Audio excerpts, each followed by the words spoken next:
are commanded to go into the world and make disciples of all nations, to heal the sick, feed the hungry, and comfort the afflicted. The brutal truth is that God is omnipotent and does not need our works. Yet the incredible thing is that He allows us to participate in fulfilling His will. While Christ had the power to feed the multitudes, He first waited until the people provided a few fish and loaves of bread, then blessed those offerings and worked the miracle. God commands us to serve, but waits for us to initiate action. He can then use and perhaps magnify our efforts according to His will. A team of 4 men and 4 women arrived in Guatemala, 8,000 feet on the side of a mountain in a village known as Chivareto. Marquitos, the community health evangelist of this village, was chosen to have a new well close to his home. In previous trips, the villagers would dig a 70-foot well, ready for the mission team to install a pump and water filtration system. Those wells were found in the first aquifer and always contaminated with bacteria. Our goal was to use a drill purchased with donated funds to dig a 150-foot well into a second clean aquifer, eliminating the need to purify the water. What did I notice first? There was an incredible beauty in both the landscape and in the faces of the children there. Yet just behind that beauty lay disease, parasitic infections, and malnutrition. One had a sense of Eden just after the fall. Yet God still loves the people. He cares for the poor and the afflicted and blesses efforts to care for them. When working amidst poverty, when there's nothing there but God, mud, and people, it becomes a lot easier to see the hand of God at work in people's lives. Drilling a well in the lowlands on top of a water shelf is one thing.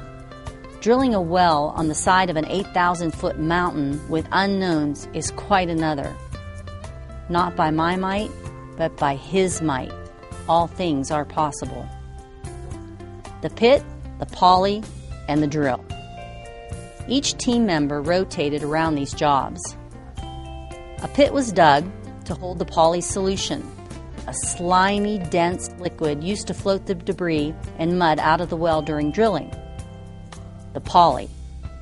This solution was mixed in 4 large 50-gallon drums. It would take about an hour to mix the solution up to the consistency of concentrated Joy soap. It was so slippery you couldn't hold on to anything. The drill. You can't rush drilling. 5-foot sections of 70-pound galvanized drilling pipe would be fastened together with a 7-inch drill bit on the end.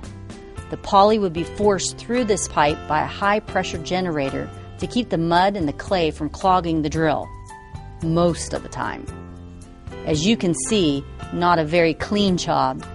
We were wet and muddy all the time. Because of the altitude, cold most of the time too.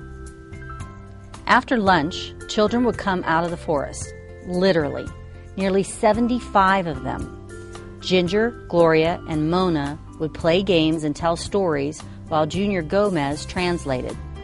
Tales of David and Goliath and the Good Samaritan were heard by old and young. At the end of the week, 5 young girls accepted Jesus as their Savior. How awesome is that? Maiden voyage for this drilling crew. Lots of troubleshooting. The drill bit kept clogging, PVC pipe breaking, and time running short. Not by my might, but by His might. All things are possible. Worked all day Thanksgiving, still not able to set casing and pump. 1 day left. We started all over again Friday morning. 8 willing and tired individuals. Not by my might, but by His might. We persevered until 9 p.m. Friday evening in the dark by flashlight. The well is dug, casing set, pump wired, and time for prayer. A step of faith. Water. God doesn't need our money, time, or material goods, yet we are commanded to give. Here in America, we tend to give out of excess because we can afford it. There, we saw people in need who gave out of love. Team members included Mona Kale, Ginger Denny, Ryan Borger, Levi Christensen, Jay Foreman, Christy Diamond, Kirk and Gloria Douglas. We would like to thank Kirk and Gloria for their leadership and willingness to listen to God's call on their lives.